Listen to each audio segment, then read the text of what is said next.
This is Nick Black in Los Angeles, and I'm in a rather unusual location. I'm at the famous Cedars-Sinai Medical Center, where I'm talking to writer and amongst a million other talents he has, Stanley Ross. And Stanley is having treatment at the moment, and he's taken time out to talk to us while he's actually having treatment. So thank you very much, Stanley. Well, I sit here once a week for about half an hour, and they give me a light form of chemotherapy. It's the only time I know where I'm going to be in the course of a week, because I'm so busy that I tell people, if you want to get me, if you want to find me at the Cedars-Sinai Comprehensive Cancer Center Fridays between 10 and 12, or call me at 8 in the morning. Otherwise, I haven't a clue where I'm going to be, because I am really busy. Well, I've just been reading Stanley's resume, and it is chock-a-block. Firstly, Stanley, what I'd like to ask you is, how is treatment? How did you find out that you had the cancer? Good question. I was at a Chinese restaurant, and I had an MSG attack. You know what MSG is? Your monosodium glutamate. And I was having trouble breathing, and I have asthma anyhow, and I came to the hospital just to take a breathing treatment, and they took an x-ray, and they found this humongous cancer in my chest. That's over 2 years ago. Several doctors said that, oh my God, weeks left, months left, and I didn't believe them. I said to one doctor, I'll bury you, and I may yet. So that was over 2 years ago, and since that time, I spent 42 days in this hospital here, and several other days coming in for treatment, but it hasn't stopped me from doing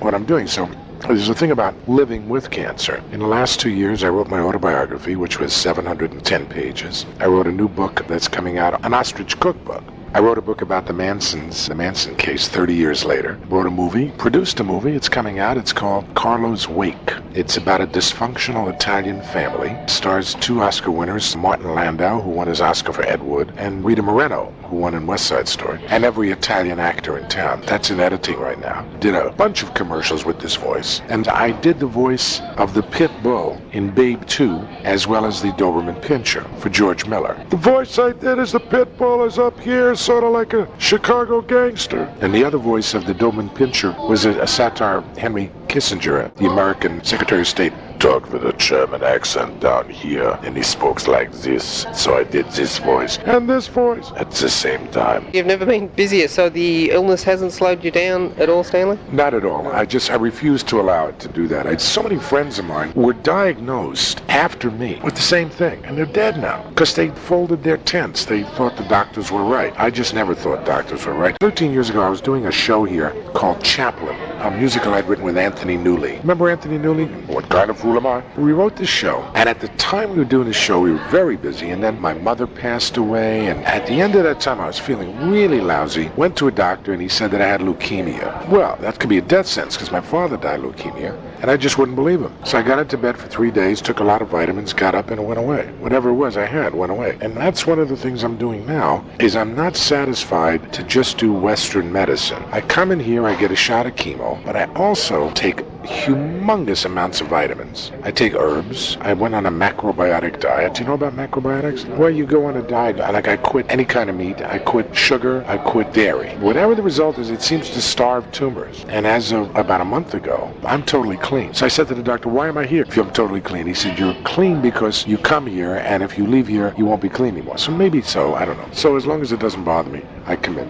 The hell with that. Let's talk show business. Okay, let's talk show business now. Stanley, how did it start for you? Well, I started in New York as a singer. I sang with a vocal group called The Foremost, and we were pretty good. We were 18 years old. We sang at Birdland. We opened for Sammy Davis. Then the act broke up, and I started doing comedy act with a guy named Paul Krasner. I was about 18, 19 at that point. Paul later went on to become one of the Chicago 7, and he has a newspaper called The Realist, which is still very popular. Then I came to California and met a guy, and we made a comedy record, which did pretty well. It was a satire of a rock and roll radio station called Chaos, K-O-S, which is the way we designate radio stations here. And from there, I started writing for a guy named Alan Sherman, who sang Hello Mother, Hello Father. In the meantime, I got married, still married to the same wife, 41 years later. Took a job in an ad agency and learned how to write in an ad agency, writing copy, some famous advertising. And on the side, I started writing the beach party pictures. Beach blanket bingo, beach party. My job was really not to write the pictures, but to youthen them. How did that come about, Stanley? I'd made a record called My Son, the Copycat, because Alan Sherman made a record called My Son, the Folk Singer, and I had co-written that with him, and then when he didn't pay me the money, I just thought I'd get even with him and make this thing My Son, the Copycat. And the agency, not the ad agency, but the commercial record agency, the show business agency. They liked the record. They took me on as a client. And they said, you're a pretty good writer. Let's see if we can get you some writing work. So on the side, I started doing those things. Now, meanwhile, moved up and up and up in the advertising world until when I was 30, married with 2 children at this point. I was making a lot of money. I was making like $50,000 a year, which is a lot of money for that period. But I was unhappy, and so I discussed with my wife, and I said, look, I'd like to try it as a freelancer. She said, okay, take 6 months. I took 6 months, and I wrote an album for a girl, and we tested the album at her house. There were a lot of show business people there, and we did a live performance of it, and I sang all the other parts. And that night, the guy comes up to me and says, you wrote that stuff? I said, yeah. He said, you're pretty good. I'll give you a chance to write my TV show. And I said, what's that? He said, it's not on the air yet, but we think it'll be a hit. I said, what's it called? He said, it's called Batman. And I said, yeah, right, you'll call me. He said, no, I will. And he did the next day. He called me at home, and he said, I want you to come in and pitch me a story. And I got so excited, I ran downstairs, leaped up and banged my head on the door jamb, knocked myself unconscious, and had to be awakened. So recently, a couple of things have happened. This year, TV Guide chose the 100 greatest episodes of all time in television since TV began. And one of them was a Batman episode I wrote, which is a great honor. It was the first Batman episode, the first one that I wrote, which was a Catwoman. I eventually wrote every Catwoman episode, the ones with Julie Newmar, who's still a good friend, as well as the ones with Eartha Kitt. So when I got to work on Batman, suddenly all of the doors that had been closed to me opened up, because Batman was an instant hit here. And so I started writing the Monkees and The Man from U.N.C.L.E. I don't know if you got those shows. Yes, we did. And so for the next 3 years, from about 1966 through 70, actually, I just wrote 25 to 30 shows a year. Enormous amounts of work. And loved every second of it. Batman really spoiled me because I thought all television was going to be like that. There's a bunch of wonderful people. We loved each other. We went out to parties together, went to dinner together. And those of us who remain still contact each other. We stay in touch with each other. The scripts, they're fun stories. I imagine they would have been fun to write. Oh, yeah. First of all, there was virtually no censorship. I mean, we could get away with anything. And if you were to look at a Batman script today, any of mine, they work today as well as they did years ago. The only things that are anachronistic, we mentioned the mayor of Gotham City, Mayor Linseed. Well, there was a Mayor Lindsay at the time. Other than that, I mean, we had computers in there. I remember having a Bat computer, and this is years ago. And so there were things that I put in there which have since come to pass. Little inventions that I made up. One invention wasn't a Batman, it was another show where a guy is talking to his computer and it's printing as he's speaking. Well, I have that now. Voice recognition. I thought I invented it. Did you actually work on the Fox lot there, or did you work from home? Good question. I was writing the show from home. I bought a house right near the Fox lot. So I was writing it from home. Then Bill Dozier asked me to write a pilot for a show called Wonder Woman. So I said I need an office. So he gave me an office in his building. And then over the next couple of years, I was never there officially, but over the next couple of years, I kept getting larger and larger offices until I wound up with a whole corner of a building for myself. Now, as long as I never asked for a secretary, they didn't charge it, so nobody knew I was there. The operators knew I was there, and everyone thought I was there officially. So Irwin Allen, the producer of Voyage to the Bottom of the Sea and other things, he wanted my office. He made me all sorts of offers. He offered me a couple of scripts on Voyage to the Bottom of the Sea. If I would give him my office, I wouldn't do it because I didn't like Irwin, so I just thought I'd stick it to him. So I was working on a lot for a while. Then I wrote this is an interesting, finally, I was hired to write a movie by Mr. Zanuck. I wrote the picture.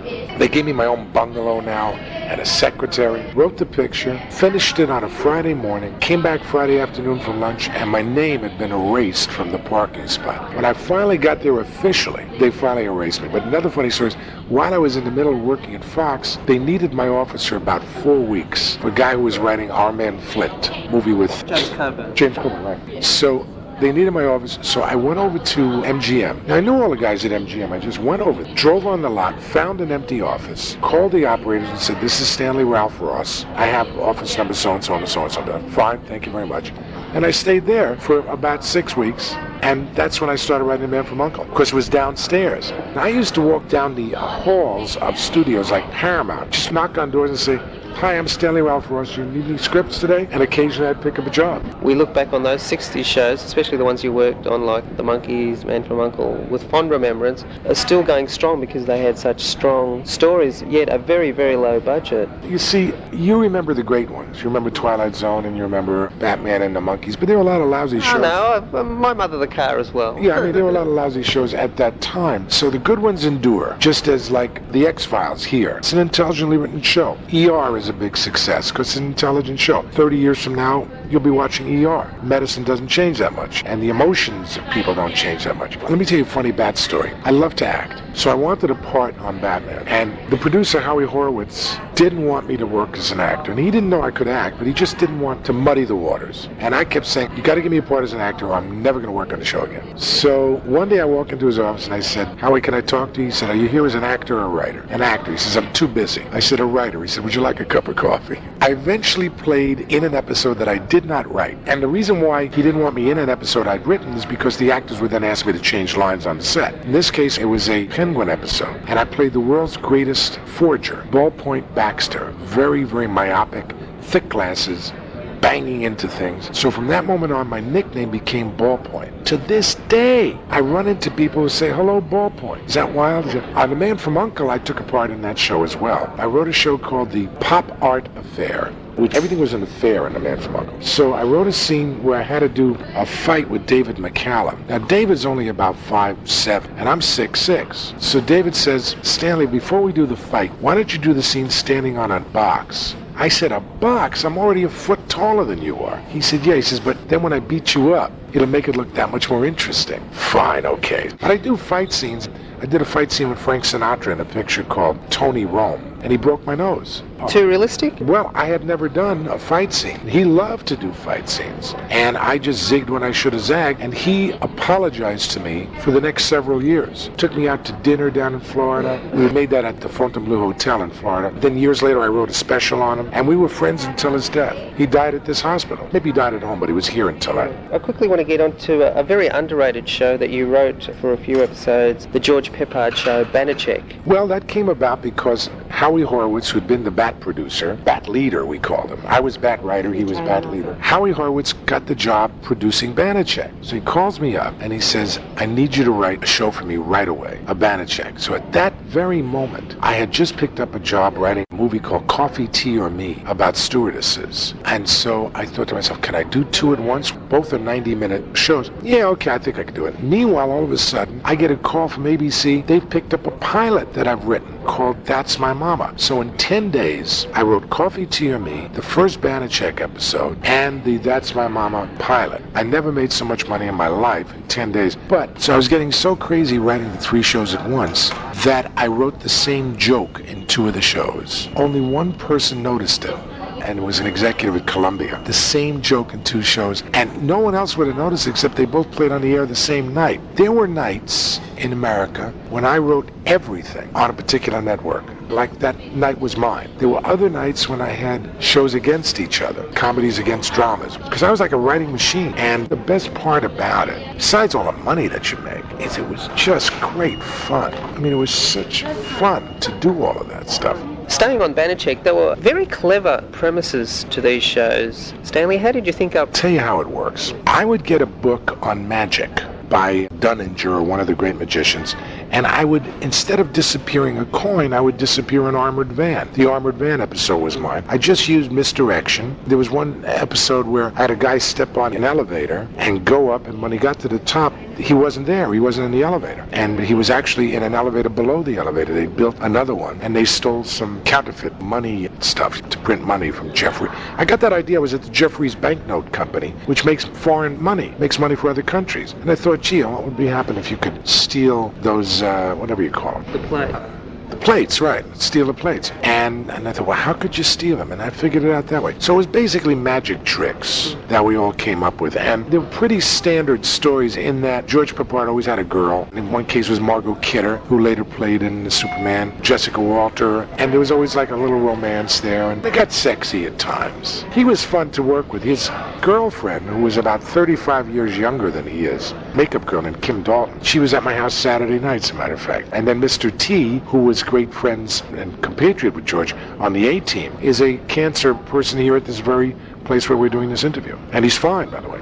5 years ago he got cancer, and if you look at him, he's got muscles in his nose. I mean, he looks fabulous. And he was here last Friday, as a matter of fact, and he's great. Going back to your acting, how did the acting side come into it as well? Oh, I can't even remember my first acting job, but I tell you, I did voices. When I worked in the agency business, I used to do the commercials, the demos, and then the client would say, well, look, let's just use him. So then, when I was at Fox, I did a voice on a thing called John Goldfarb, Please Come Home, where I sang in Arabic. But I really wasn't singing Arabic, I was singing double talk. And because of that, they had me listed at Fox as an Arab specialist. And when they did Casablanca as a TV series with David Soul, I did the pilot as an actor speaking Arabic, a language which I do not speak. But I can imitate it so well that all the Moroccans in the extras were positive I was an Arab. So I do a lot of voices. That's how I got started. On camera, I can't even remember the first... Oh, no, I know what it was. We had a series of shows here in the States called Day in Court, Traffic Court, and I was on those shows. Later on, not that long ago, there was a series here called Superior Court, and I played the homicide detective on that as a regular. Simultaneously, I was playing the banker on a show called Falcon Crest. Well, I was on that for 2 years. But acting is easy. It's stealing money. See, getting the job is hard. Acting itself is easy. I believe you also worked with Woody Allen. I did work with Woody on a picture called Sleeper. I played a homosexual interior decorator. And it was very funny because this is a great insight into Woody Allen. He says to me, we worked that day, and he says to me, Stanley, can I take you out to lunch? I said, sure, Woody, what is it? He said, I understand you're a writer. He said, I had dinner with my ex-wife last night, Louise Lasser, and I told her I was working with you, and she said, you wrote Coffee, Tea, or Me? I said, that's right. He said, do you think this is funny? I said, well, Woody, you didn't give me the script. You know, he only gives you your own scene. I said, you're talking about